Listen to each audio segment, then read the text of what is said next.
ప్రియమైన దేవుని పిల్లలారా, యోహాను సువార్త 8వ అధ్యాయంలో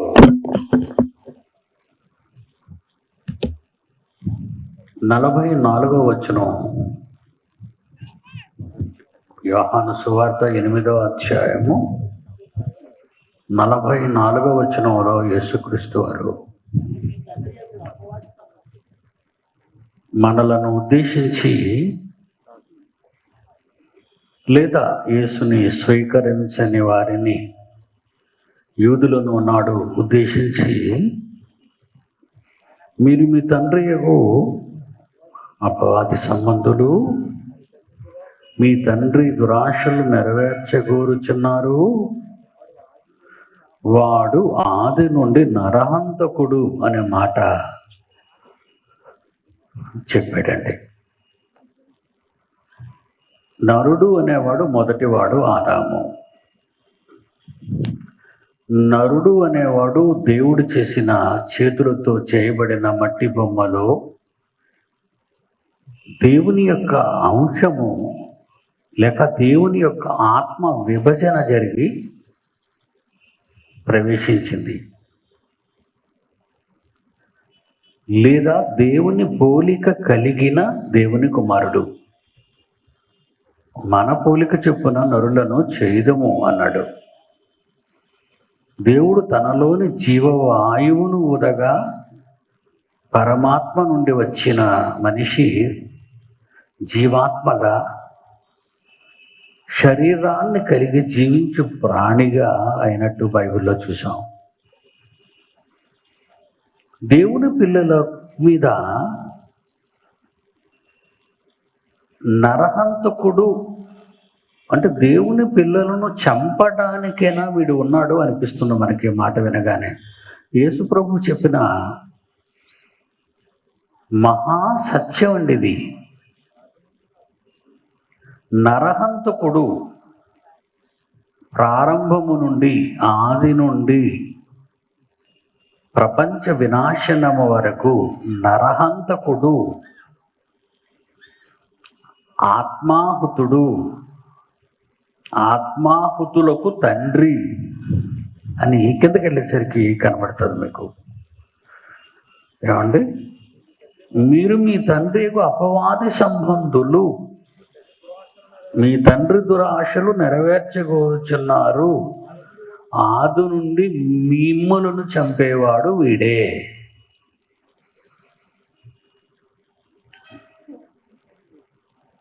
దేవుని పిల్లలమైన మనము వాడి పిల్లలమయ్యామట. వాడి పిల్లలమైన మనము వాడి ఇష్టాన్ని నెరవేర్చాలట. వాడి ఇష్టాన్ని నెరవేరుస్తున్న వాడి పిల్లలంగా మారిన మనలను హంతం చేస్తున్నాడు అని ఉందండి. ఆ 3 మాటల్లో మనల్ని వాడు హతమార్చటమే ధ్యేయం వాడికి. మనలను నాశనం చేయటం. నరహంతకుడు. వాడి గురించిన వివరణ ఇచ్చేశాడు దేవుడు. ఒక అదృశ్య శక్తి, ఒక వినాశకర శక్తి, ఒక విచ్ఛిన్న శక్తి ప్రపంచాన్ని ఆవహించింది. ప్రపంచ మానవాళిని ఆవహించింది. హంతకుడు, నరహంతకుడు వీడు. ఆది నుండి నరులను చంపుతున్నాడు వీడు. ఎందుకు చంపుతున్నాడు? ఆదాము దానికేమి చేశాడు? ఆదాము దేవుని మాట వినలేదు, కానీ వాడికి ఏం అన్యాయం చేశాడు ఆదాము? బాగా వినండి, ఆలోచించండి. వాడితో మనకు విరోధాలు ఏవీ లేవు. ఆది నుండి నరహంతకుడు అయిన అపవాదితో మనకి ఏమైనా విరోధం ఉందా? లేదు. మరి ఎందుకు వాడు మనల్ని చంపాలనుకుంటున్నాడు, హతమార్చాలనుకుంటున్నాడు? మొదటి అంశము దేవుని పిల్లలు అవ్వటం. రెండవ అంశము దేవుని పిల్లలుగా జన్మించి దేవుని ఇష్టాన్ని భూమి మీద బ్రతుకు కాలంలో నెరవేర్చటం. ఇవి వాడి దృష్టిలో మనం చేసిన నేరాలు.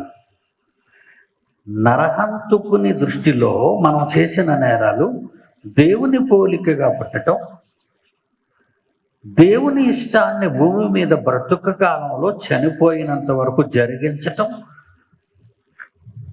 దుష్టుని యొక్క చట్టం ఒప్పుకోవటం లేదు. మరి ఎవరి చట్టం ఒప్పుకుంటుంది? దేవుని చట్టం ఏముంది? బైబిల్ చూద్దాం. దేవుని చట్టంలో ఏముందో బైబిల్ చూద్దాం. ఎఫెసీయులకు రాసిన పత్రిక 2వ అధ్యాయము 10వ వచనం. ఎఫెసీయులకు రాసిన పత్రిక 2వ అధ్యాయము 10వ వచనం. వాటి యందు మనము నడుచుకొనవలెనని దేవుడు ముందుగా సిద్ధపరిచిన సత్క్రియలు. సత్ అంటే సత్యము. సత్యం అంటే నీ వాక్యమే సత్యము. అది Bible. Bible answer to the Bible.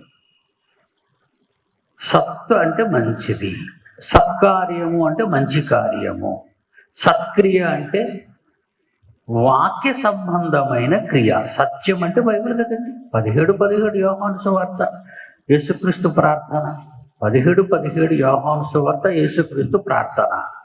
సత్యమందు వారిని ప్రతిష్ఠించండి తండ్రి, నీ వాక్యమే సత్యము. That definition. అది బైబిల్ డెఫినేషన్. సత్యమైన బైబిల్లో ఉన్న దేవుడు మన చేత చేయించవలసిన క్రియలు, పనులు, సత్క్రియలు. మీకు అర్థమైంది కదా? ఇప్పుడు 2:10 వాటి యందు మనము నడుచుకొనవలెనని, ఎఫెసీ పత్రిక 2:10, వాటి యందు మనము నడుచుకొనవలెనని దేవుడు ముందుగా సిద్ధపరిచిన సత్క్రియలు, దేవుని పనులు, సత్క్రియలు చేయుటకై మనము క్రీస్తు యేసునందు సృష్టింపబడిన వారమై తండ్రి చేసిన పని అయి ఉన్నాము అని చూడండి రిఫరెన్స్. అంటే దేవుని చట్టంలో దేవుని కొరకు మనం పుట్టామని, ఈ లోకం కోసం మన ఇష్టాలు నెరవేర్చుకోవటానికి, ఈ శరీర సుఖాలను బ్రతుకు కాలం అనుభవించి మన ఇష్టాన్ని నెరవేర్చుకోవడానికి పుట్టలేదని దేవుని చట్టం చెబుతుంది. యోహాను సువార్త 1వ అధ్యాయం 13వ వచనం. యోహాను సువార్త 1వ అధ్యాయం 13వ వచనం. తొందరగా. వారు దేవుని వలన పుట్టిన వారే కానీ రక్తము వలనైనను, శరీర ఇచ్చ వలనైనను, మానుషేచ్ఛ వలనైనను పుట్టిన వారు కారు. మన గురించిన ఒక మంచి, మరి ఎంత మంచి కాన్సెప్ట్ దేవుడు తన అభిప్రాయాన్ని వెలుగుచుతున్నాడు బైబిల్లో. చూడండి, మనం ఎలా పుట్టామట? మనము దేవుని వలన పుట్టిన వారమే కానీ రక్తము వలనైనను, శరీర ఇచ్చ వలనైనను, మనుషుల ఇచ్చ వలనైనను పుట్టిన వారము కాము. చూసా, దేవుని చట్టంలో మన కొరకు ఏమని రాయబడ్డాయో. రోమీలకు రాసిన పత్రిక 2వ అధ్యాయం 7వ వచనం. రోమీలకు రాసిన పత్రిక 2వ అధ్యాయము 7వ వచనం. క్విక్, గబగబా. సత్క్రియను ఓపికగా, సత్క్రియ అనగానే మీకు తెలుసు కదా, ఇంతగా చెప్పు. సత్క్రియ అంటే దేవుని పని, వాక్య సంబంధమైన పని. సత్క్రియ, సత్క్రియను ఓపికగా చేయుచు మహిమను, ఘనతను, అక్షయతను వెదికే మీకు నిత్య జీవం వస్తుంది అన్నాడు. అంటే భూమి మీద మనం దేవుని పనులు చేయాలి సుమా అంటున్నాడు. లోకాసు వార్త 8వ అధ్యాయం 15వ వచనం. లోకాసు వార్త 8వ అధ్యాయము 15వ వచనం. మంచి నేలను పడిన విత్తనాలు గురించిన ఉపమానంలో వాళ్ళు ఎవరంటే యోగ్యమైన మంచి మనస్సుతో వాక్యాన్ని, ఇదిగో ఎంత డిసిప్లైన్గా మీరు వింటున్నారు. ప్రభాకర్ గారు చెప్పినట్టుగా కాగితాలు, పెన్నులు, పుస్తకాలు. ఏమంటున్నాడు మరలా?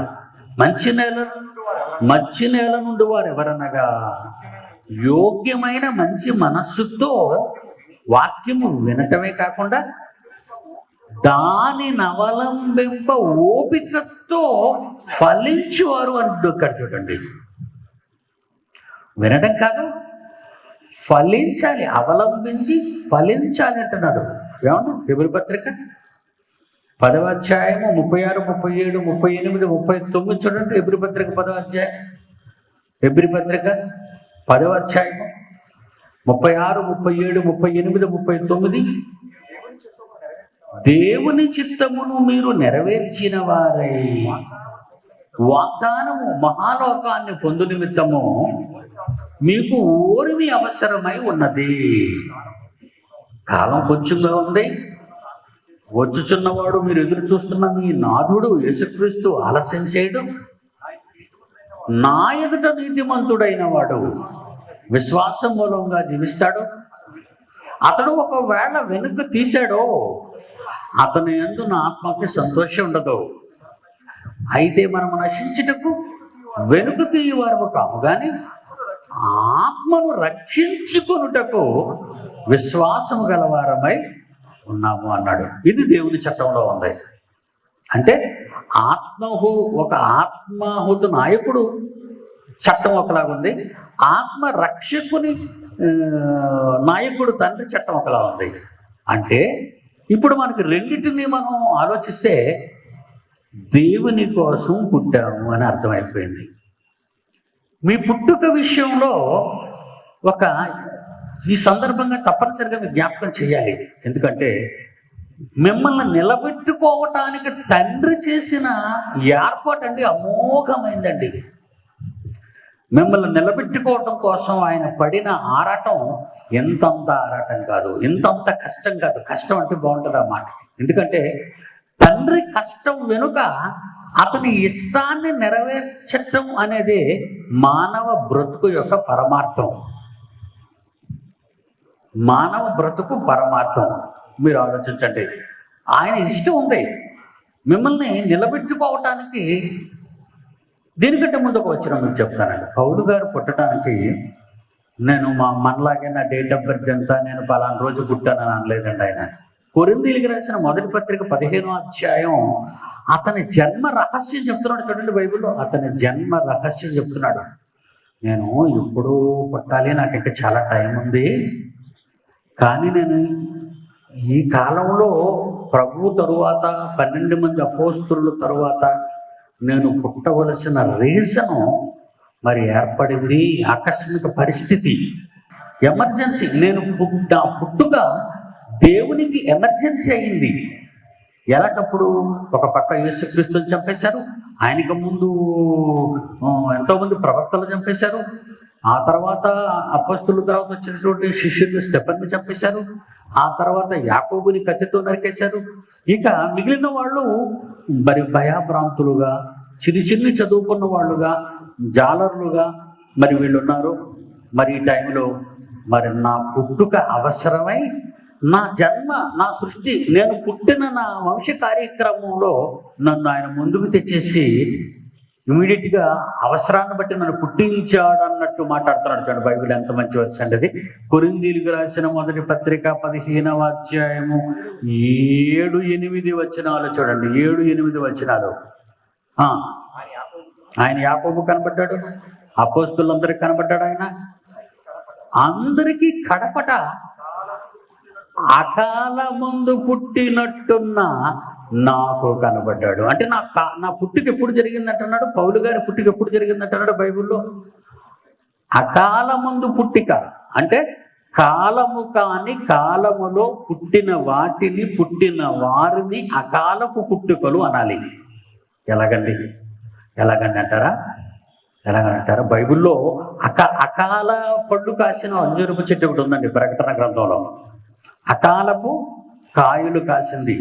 ప్రకటన గ్రంథం 6వ అధ్యాయము 13వ వచనం. జాగ్రత్తగా బైబిల్ చేయాలి మీరు. ప్రకటన గ్రంథం 6వ అధ్యాయం 13వ వచనం. ఆ పెద్ద గాలి చేత ఊగులాడు అంజూరపు చెట్టు నుండి అకాలపు కాయలు రాలిపోయాయి. యాక్చువల్గా అంటే మామిడి పళ్ళు ఈ సీజన్లో వస్తాయి మనకి. ఏమండి? ఏప్రిల్, మే వస్తాయి.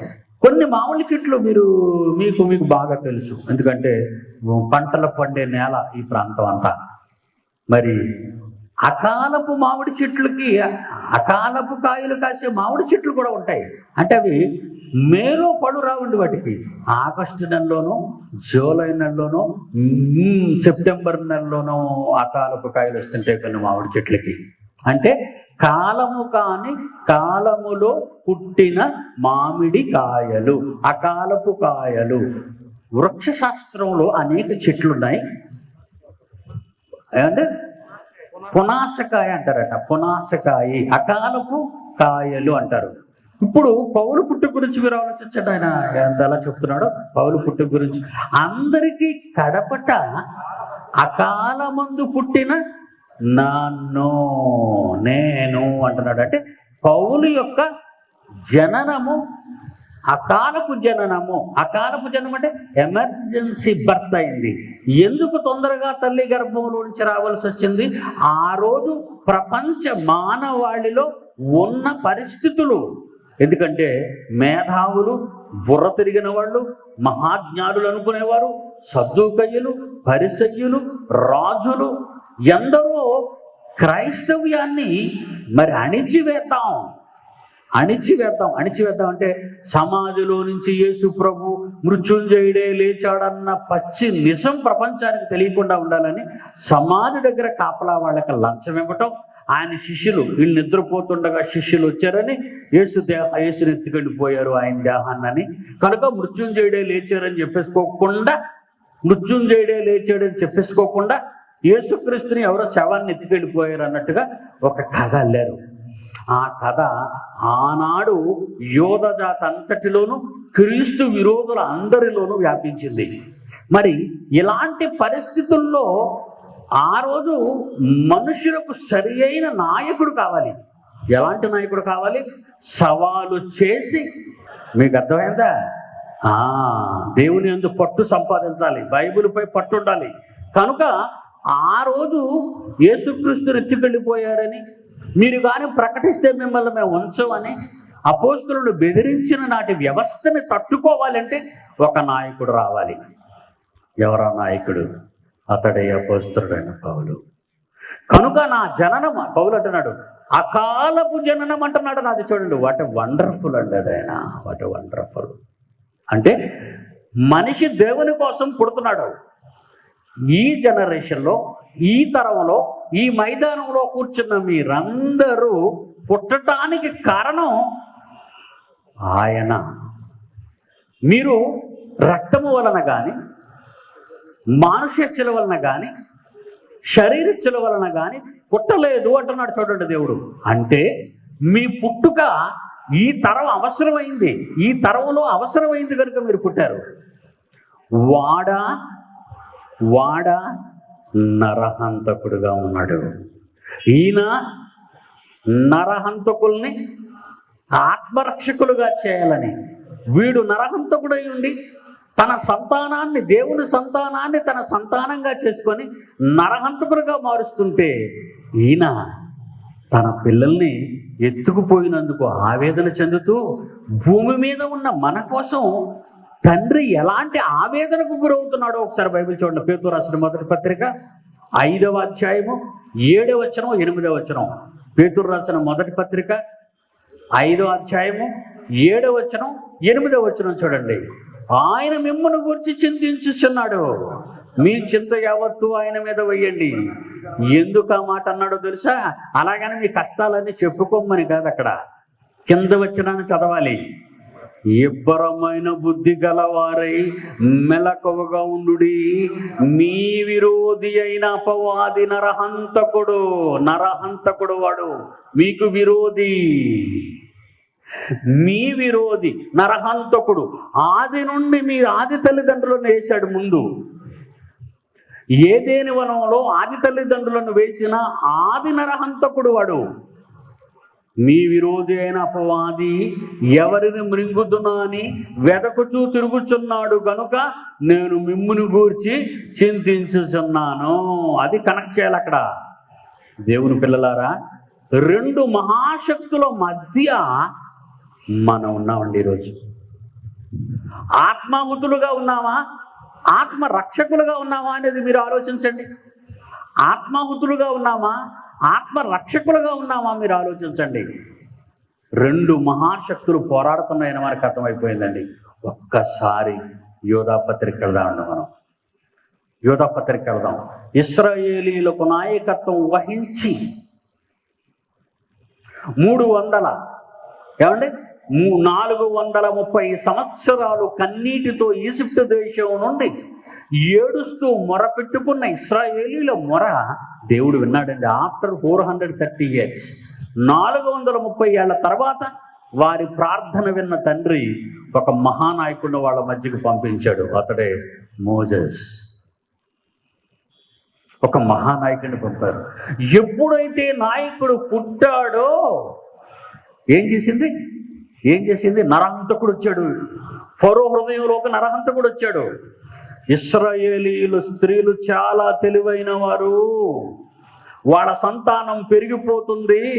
రేపొద్దున ఇశ్రాయేలీలు పెరిగిపోతే ఈజిప్టు సామ్రాజ్యాన్నే వాళ్ళు స్వాధీనం చేసుకుంటారు. వెంటనే ఇశ్రాయేలీల్లో మగపిల్లలైన వాళ్ళందరినీ 2 ఏళ్ళు మంత్రసానులు పిలిపించి ఫరో రాజు చెప్తున్నాడు, చంపేయమన్నాడు. కానుపుల్లోనే చంపేయమన్నాడు మగపిల్లల్ని పుట్టినప్పుడు. దేవుని పిల్లలరా, చూసారండి ఎలాగైందో. మరి ఇప్పుడు దేవుడేం చేయాలి? అక్కడ చూస్తే ఆయన కొరకు పుట్టబోతున్న నాయకులను చంపటానికి వాడు నరహంతకుడు ప్లాన్ వేశాడు ఒక ప్రక్క. అయితే దేవుడు మిఖాయేలుతో చెప్పాడు, నువ్వు వెళ్ళు వెంటనే నాయకుడు చచ్చిపోతాడు. వెంటనే తల్లికి ఆలోచన వచ్చింది. ఒక జమ్ము తొట్టు చేయించింది. ఈ సుందరుడిని లోపల పడుకోబెట్టింది. తన అక్కన కాపలా పెట్టింది. అమ్మ, ఒక్కసారి నైలు నదిలో విడిచిపెడుతున్నావు, తమ్ముడు ఎటు వెళ్తున్నాడో చూడు అని. దేవుడు ఆ బుట్టను తిన్నగా జమ్ము తొట్టును తీసుకొచ్చి అదే క్షణాన్న ఆ నైలు నదిలో స్నానం చేయటానికి వచ్చినటువంటి ఫరో రాజు కుమార్తె చూసింది. ఆ తొట్టెను రప్పించుకుంది. వాడు సుందరుడై ఉండటం చూసింది. తన అంతఃపురానికి తీసుకువెళ్ళింది. ఈజిప్టు కోట నుంచి రాజశాసనం బయలుదేరి ఇశ్రాయేలీలో మగపిల్లలందరినీ తెగ నరకమని ఆ నరహంతకుడు ఆజ్ఞాపించాడు. అదే నాయకుడిని పుట్టించిన తండ్రి అయిన దేవుడు ఏ కోట నుండి శాసనం బయలుదేరిందో ఆ కోటలోనికే తీసుకొచ్చి పెంచడం ప్రారంభించాడు. అదే యోధా రాశాడు. ప్రకటన గ్రంథం ముందున్న యోధా పత్రిక 9వ వచనం చూడండి. ఒకే అధ్యాయం కదా అది. యోధా పత్రిక 9వ వచనం చూడండి. అక్కడ ఏం రాయబడిందో మీకు కనబడుతుంది. ప్రధాన దూత అయిన మిఖాయేలు అపవాదితో వాదించడం ప్రారంభించింది. అపవాదితో వాదించు నరహంతకుడితో వాదిస్తుంది మిఖాయేలు. ఏమని? ఎవరి గురించి? మోషే శరీరమును కూర్చొనుందా, మోషే శవాన్ని కూర్చొనుందా? చూడండి, అక్కడ ప్రాణం ఉన్నది శరీరం. గమనించాలి మీరు ఇక్కడ. ప్రాణం ఉన్నది శరీరం, ప్రాణం లేనిది శవం. మిఖాయేలు మోషే శవమును గురించి వాదించుచనుందా, మోషే శరీరమును గురించి తర్కించుచనుందా? మోషే శరీరాన్ని గురించి అంటే మోషే పుట్టినప్పటి నుంచి హంతం చెయ్యాలని నరహంతకుడు కుట్ర పన్నాడు. మోషేను సజీవంగా నిలబెట్టాలని దేవుడు తన అధికారాన్ని నిలబెట్టుకుంటున్నాడు. అందుకే మీ యందు చింత గలవాడై ఉన్నాడు ఆయన. మీ విరోధి అయిన అపవాది ఎవరిని మృంగుతున్నా అని వెతకుచూ తిరుగుచున్నాడు అనే దానికి మీరు చింతించకండి, మీ వెనక నేనున్నాను అన్నాడు. పెద్దవాడైపోయాడు మోజెస్. తల్లి దగ్గర నిలబడ్డాడు. కోటలోకి రప్పించింది ఫరో రాజు కుమార్తె. నాయన, 430 సంవత్సరాలు ఇశ్రాయేలీలైన మీ ప్రజలు మరి ఈ సింహాసనం, ఈ అధికారం దగ్గరే ఉన్నారు కదా. నా మాట విను. నువ్వు నా కొడుకునని మీ తాతయ్యతో ఒక మాట చెప్పు. నువ్వు నా కొడుకు అని ఒక మాట చెప్పు, ఒప్పుకో. ఈ ఈజిప్ట్ సింహాసనం నీది, ఈజిప్ట్ దేశం నీది, కిరీటం నీది, అధికారం నీది. ఇశ్రాయేలీని ఏలు నాయన, నేను వద్దంటానా? ఈజిప్టియన్స్ని పరిపాలించు, ఇశ్రాయేల్ని పరిపాలించు. మాతృదేవో భవ. అప్పుడు మోజెస్ ఏమన్నాడు తెలుసా? హెబ్రీయులకు రాసిన పత్రిక 11వ అధ్యాయము 24వ వచనాన్ని చూడండి ప్రియులారా. హెబ్రీయులకు రాసిన పత్రిక 11వ అధ్యాయము 24వ వచనం చూడండి. మోషే పెద్దవాడైనప్పుడు విశ్వాసమును బట్టి ఐగుప్తు ధనము కంటే క్రీస్తు విషయమైన నింద గొప్ప భాగ్యమని ఎంచుకొని అల్పకాలము పాప భోగము అనుభవించుట కంటే దేవుని ప్రజలతో శ్రమ అనుభవించుట మేలని యోచించి ఫరో రాజు కుమార్తె యొక్క కుమారుడినని అనిపించుకొనుటకు ఒప్పుకొనలేదు. నరహంతకుడు బారి నుండి ఎలా ఎస్కేప్ అయ్యాడో చూసారా? ఆత్మాహుతుల నుండి ఆత్మరక్షకుల వరకు వచ్చేసాడు ఆయన. ఆలోచించండి దేవుని పిల్లలారా. ఒక క్లిప్పింగ్ మీకు ఇప్పుడు చూపిస్తాను. ఏమండి, మన డిసెంబర్ క్రిస్మస్ పండుగ చేసుకున్నారు కదా మీరంతా. క్రిస్మస్ చేసుకున్నారు. మన ప్రభు పుట్టాడని ఆనందం. ఏమండి, ప్రభు పుట్టాడు, అది సంతోషం. ఆ సంతోషాన్ని మీరు జ్ఞాపకం చేసుకోవడానికి డిసెంబర్ 25కు ముందు వారం రోజుల ముందు న్యూస్ ఒక ప్రకటన ఇచ్చాడు. చూడండి, ఎందుకంటే ఈ న్యూస్ ఛానల్స్ అన్నీ కూడా రాముడు గురించి ఏవైనా అన్నాయనుకోండి, హిందువులు ఊరుకుంటారా అండి? చంపేస్తారు వాడిని. ఓకే, అల్లా గురించి కానీ, ఖురాన్ గురించి కానీ, మహమ్మద్ ప్రవక్త గురించి కానీ ఏవైనా తప్పుడు మాటలు ఛానల్లో ప్రకటిస్తే అది చెప్పరండి, పేల్చేస్తారు స్టూడియోని. కానీ వీళ్ళకు అనుంగా ఎవరు దొరికారు తెలుసండి? యేసుప్రభు దొరికాడండి. యేసుప్రభు దొరికాడు. న్యూస్ వాడు యేసుప్రభు గురించి ఎలాంటి న్యూస్ ఇస్తున్నాడో జస్ట్ 1 వీక్, క్రిస్మస్కి ఇంకా వచ్చే వారం అదే రోజు క్రిస్మస్ జరుగుతుందనగా క్రీస్తు సమాధిలో ఏం జరిగింది అని, అలా క్రీస్తు సమాధిలో ఏం జరిగింది ఏమంటే ఇంకొక వారం రోజులు మహానుభావుడు పుడతాడని ప్రపంచం అంతా ఆనందోత్సాహాలతో ఎదురు చూస్తుంటే సమాధిలో ఏం జరిగింది వీడికి ఎందుకండి? సమాధిలో ఏం జరిగిందో బైబిల్ చెప్పింది కదండి. సమాధిలో ఏం జరిగిందో బైబిల్ చెప్పింది కదా. ఆయన సమాధిలో లేడు, మృత్యుంజయుడే లేచాడు అని బైబిల్ చెప్పినప్పుడు, కానీ వీడికెందుకు సమాధిలో ఏం జరిగిందని చెప్పడానికి ఇష్టపడుతున్నాడు అంటే, సమాధిలో ఎవరు ఎత్తుకుపోయారనా, యేసుప్రభు సమాధిలో పెట్టబడలేదనా? చూసారా, యేసుప్రభుని అంటే 250 కోట్ల మంది క్రైస్తవులకు ఆరాధ్య దైవము అనుకున్న ఒక మహానాయకుణ్ణి, రక్షకుణ్ణి,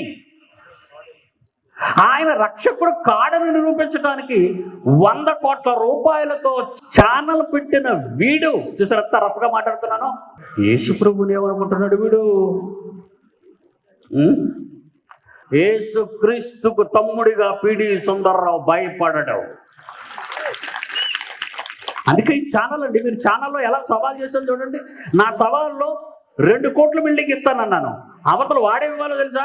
యేసు ప్రభు గొప్ప రక్షకుడు, బైబిల్ గొప్ప గ్రంథం. 2 మాటలు 2 నిమిషాల్లో చెప్తే చాలు 2 కోట్ల బిల్డింగ్ పట్టుకెళ్ళిపోతాడు. ఆ మాటకు కూడా రాలేకపోయాడంటే గుండె ధైర్యం ఉండాలండి, చెప్పటానికి గుండె ధైర్యం ఉండాలి. ఎక్కడి నుంచి తేగలడు? ఏం జరిగింది సమాధిలో? 8 గంటల రాత్రి 8 గంటల 23 నిమిషాలు చూడండి. అంటే ఇంకొక 7 నిమిషాలలో 8:30 వాడు క్రీస్తు సమాధి గురించి తప్పుడు సంగతులు చెప్పబోతున్నాడు ఐన్యూస్ వాడు. తర్వాత క్రీస్తు ఇండియాకి వచ్చాడా? ఏమండి, క్రీస్తు ఇండియాకి వచ్చాడా? అయితే క్రీస్తు ఏమైనా చేసా, మహారాష్ట్ర గవర్నమెంట్ వాళ్ళు ఏం చేశారో తెలుసండి, హైయర్ గ్రేడ్ లేదా సెకండరీ గ్రేడ్ టెక్స్ట్ బుక్లో 12 ఏళ్ల నాడు పెళ్లి చేసుకోమని తల్లిదండ్రులు క్రీస్తును బలవంతం చేస్తే దొంగచాటుగా ఎడ్ల బండి మీద ఇండియాకి వచ్చాడని, కాశ్మీరు సన్యాసుల దగ్గర విద్యను అభ్యసించాడని, ఇక్కడ నేర్చుకున్న ఈ విద్యతో తిరిగి మరలా పాలస్తీనా వెళ్ళాడని, అక్కడ అద్భుతాలు సూచక్రియలు చేశాడని. చూసారండి, వాట్ నెక్స్ట్ రాశాడు చూడండి అక్కడ. ఏమండి, వీడు ఎవరి మీద పడ్డాడు? యేసుక్రీస్తు మీద పడ్డాడు. ఏమండి, ఏం చేసేటండి వాడు యేసుక్రీస్తు? ఏం చేయలేండి. ఏంటా మిస్టరీ చూడండి, ఏంటా మిస్టరీ. ఎప్పుడైతే వాడి నెక్స్ట్ మార్చేశాడండి, ప్రోగ్రామ్ తీసేసి ఏమొచ్చిందో చూడండి 8:30కి వాట్ నెక్స్ట్ అంటూ రోబోలు మనపై తిరగబడతాయని మార్చేశాడు. యేసుప్రభుని తీసేశాడు. రోబోలు మనపై తిరగబడతాయి అన్నాడు. వాడి మీద నేను తిరగబడ్డాను గనుక రోబోల దగ్గరికి వెళ్ళిపోయాడు వాడు. దేవుని పిల్లలారా, మరి ప్రపంచంలో న్యూస్ మీడియా మీద యుద్ధం చేసిన వాడిని ఎవడైనా చూసారా మీరు? ప్రపంచ న్యూస్ మీడియా మీద చరిత్రలో మొట్టమొదటిసారి తిరుగుబాటు చేసిన వారు క్రైస్తవులు. న్యూస్ మీడియాకు ప్రపంచం భయపడితే క్రైస్తవులకు మీడియా భయపడాలి. ఆలోచించండి. ఈ కాలంలో మీరు ఎందుకు పుట్టారో, ఈ కాలంలో మేము ఎందుకు పుట్టామో తెలుసుకోవాలి. ఈ కాలంలో మన పుట్టుక దేవునికి అవసరమైంది. సాతాను విజృంభిస్తున్న వేళ, ఉగ్రవాదం పెట్టిరేగుతున్న వేళ, నక్సలిజం ప్రపంచంలో వ్యాపిస్తున్న వేళ, ఫ్యాక్షనిజంతో రక్తపుటేరులు కారుతున్న వేళ మన జననం జరగాలి. అకాల ముందు పుట్టాలి. ఈ కాలంలో మనం పుట్టడానికి కారణం అదని మనం తెలుసుకోవాలి. ఇది మన జన్మ రహస్యం. దేవుని పిల్లలు కోట్ల మంది నాశనానికి ఆత్మహుతులై వెళ్ళిపోతున్నారే, వాళ్ళని ఎవరు కాపాడుతారా? మన మధ్య, క్రైస్తవుల మధ్య విభేదాలు సృష్టించి, బోధలను మార్చి, సిద్ధాంతాలను పేర్చి, గీతలు గీసి విడగొట్టింది మనల్ని. మనలో ఐక్యత లేకుండా, ప్రేమ లేకుండా, మనల్ని ఒకరినొకరు క్షమించుకోలేని పరిస్థితుల్లో మనలను మార్చేసింది నరహంతకుడు వాడు. ఒక పక్షాన దేవుడు తన యుద్ధం చేయడానికి తన దూతల సైన్యాలతో సిద్ధమవుతున్నాడు. మీకు తెలీదా? మరి మరలా చెప్పాను, పిచ్చి పిచ్చి వేషాలేసి యేసు క్రీస్తు జోలికి వచ్చాడా any news media, any channel? ఖబర్దార్ అని చెప్పాను న్యూస్ మీడియా వాళ్ళకి. ఖబర్దార్. దేవుని పిల్లలారా, ఈ కాలంలో మనం పుట్టాలి గనుక క్రీస్తు మీదకే ధ్వజమెచ్చిన అల్లరి మూకలు, ఆ కాలం ముందు క్రీస్తు మార్గమును గూర్చి మహా అల్లరి జరిగినట్టుగా అపోస్తల కార్యాల్లో చదివాం మనం. ఈ కాలం ముందు కూడా ప్రతి పనికి మాలిన వాడు కూడా నా యేసు జోలుకొస్తే వాడి నల్ల గుండెల్లో నిద్రపోతాను. అందుకే ఈ ధైర్యం ఎక్కడదనుకుంటున్నారా? నా వెనుకున్న మహాశక్తి, నీ వెనుకున్న మహాశక్తి ఆయన చట్ట ప్రకారంగా మనలను పుట్టించటానికి యేసుక్రీస్తునందు నిర్ణయించుకున్నాడు. ఎప్పుడో తెలుసా? జగత్తు పునాది వేయబడక ముందు. ఎఫెసీ 1:4-6. ఎఫెసీ 1:4-6. మనం కావాలని కోరుకున్న కాలం ఎంత కిందదో తెలుసా? కోటాను కోట్ల సంవత్సరాల క్రితము, ప్రకృతి పుట్టక ముందు, జగత్తుకు పునాది వేయబడక ముందు నీవు నేను కావాలని ఆయన మనలను కోరుకున్నాడు గనుకనే ఈ కాలంలో మన జననం జరిగింది. దేవుని పిల్లలు కోటాను కోట్ల మంది ఆత్మాహుతుల బారిలో పడి నరహంతకుని చేతిలో కొట్టుకుపోతుంటే కాపాడటానికే దేవుడు మిమ్మల్ని ఈ కాలంలో పుట్టించాడని ఈ రాత్రి మైదానంలో కూర్చున్న మీరు ఏ ఒక్కరూ మరిచిపోకూడదని సవినయంగా మనవి చేస్తున్నాను. మీరు పుట్టింది మీకోసం కాదు, మీరు పుట్టింది మీ కన్న తండ్రిని గెలిపించటం కోసం. అపవాదితో మికాయేలు వాదించచ్చు. మోషే గురించి ఏమంటుందో తెలుసా? అపవాదిని 9వ వచనంలో, యూదా పత్రిక 9వ వచనంలో ఏమంటుందో తెలుసు? అపవాదితో మీ మికాయేలు, ప్రధాన దూత అయిన మికాయేలు అపవాదితో వాదించచ్చు. మోషే శరీరాన్ని గురించి ఖబర్దార్, చెయ్యి పడిందా, మోషే మీద ఏదైనా వాలిందా, ఖబర్దార్ అని చెప్పింది అపవాదితో. ప్రభువు నిన్ను గద్దించునుగాక, పో ఇక్కడి నుంచి. లేకపోతే మోషేను చిన్ననాటి నుండి లేపేయాలనుకుంది. చివరికి 40 సంవత్సరాలు ఇశ్రాయేలీయులను అరణ్య మార్గం గుండా నడిపించిన మహానాయకుడయ్యాడు ఆయన. ఆయనే లేకపోతే వీళ్ళు ఏమైపోయేవారు? దేవుడు వాగ్దానం ఏమైపోయేది? దేవుడు పితరులతో చేసిన వాగ్దాన భూమిలోనికి తన పిల్లలను ప్రవేశపెట్టకపోతే నాడున్న అమోరీయులు, మోయాబీయులు, ఈజిప్తీయులు, అమాలేకీయులు ఎందరో తండ్రి అయిన దేవుణ్ణి అవమానపరిచేవాడు. గొప్ప వాగ్దానం చేశాడయ్యా దేవుడు, మీకు మీ భూమి మీదకి మిమ్మల్ని నడిపించలేదు, పాలు తేళ్లు ప్రవహించు దేశానికి పంపిస్తానన్నాడు, ఏమయ్యాడు మీ దేవుడని అడుగుతారని ఆయన అంతస్తుకి, ఆయన అధికారానికి, ఆయన గంభీరత్వానికి, ఆయన రోషానికి కట్టుబడి మోషే వెనుక మహాబల పరాక్రమవంతుడుగా సైన్యాలకి అధిపతి అనిపించుకున్న ఆయన నిన్ను కన్న నీ తండ్రి. నీ తండ్రి ఎవరు అనుకుంటున్నావు? సైన్యములకు అధిపతియగు యెహోవా, సర్వశక్తిమంతుడైన దేవుడు. క్రైస్తవ సోదరా, క్రైస్తవ సోదరి, భూమిని తలక్రిందులు చేయవలసిన నీవు ఈరోజు 4 గోడల మధ్య భజనకు ఉండిపోవద్దు. మారిపోతుంది సమాజం, నాశనానికి పోతున్నారు దేవుని పిల్లలు, ఎందరో ఆత్మహుతులుగా మారిపోతున్నారు. నిన్ను రక్షించుకో, వాళ్ళను కూడా రక్షించు. ముగింపు రేపు చెప్పుకుందాం. కళ్ళు మూసుకోండి. ప్రేమ కలిగిన మా తండ్రి,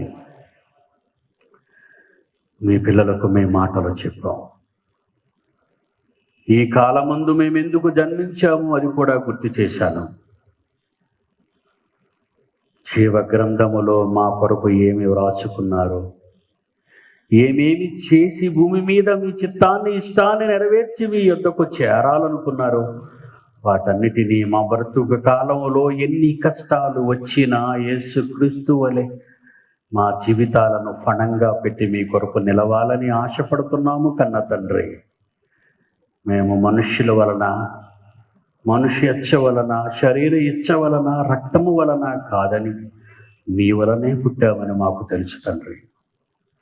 పిల్లలు విన్న వాక్యాన్ని స్మరించుకుంటూ బ్రతుకు కాలంలో, భవిష్యత్తులో మీ కొరకు మహానాయకులుగా మైదానంలో ఉన్న ప్రతి బిడ్డను, ప్రతి కుటుంబాన్ని, ప్రతి కాపరిని, ప్రతి పెద్దను, ప్రతి సంఘ సభ్యుని, ప్రతి చిన్నారిని నిలబెట్టమని మీ పాదపద్మములకు అప్పగిస్తూ మా ప్రభువు, మా రక్షకుడైన యేసు వారి పరిశుద్ధ నామాన్ని ఈ ప్రార్థన అడుగుచున్నాము తండ్రి. ఆమేన్. మన తండ్రి అయిన దేవుని ప్రేమ, కుమారుడైన యేసుక్రీస్తు వారి కృప, పరిశుద్ధాత్మ దేవుని అన్యోన్య సహవాసం సదాకాలం మనందరికీ తోడైండి నడిపించును గాక. ఆమేన్.